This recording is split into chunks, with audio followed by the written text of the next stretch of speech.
Hi guys, so today I'm going to be showing you how to get a free live wallpaper like this one on Windows 10 on your PC.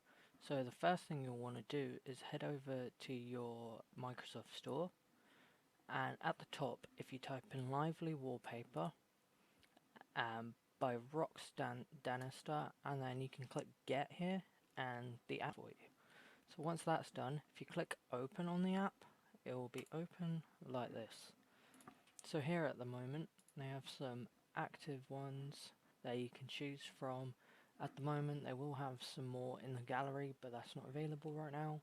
But you can also add your own, or you can set a YouTube video as your wallpaper, which is pretty cool.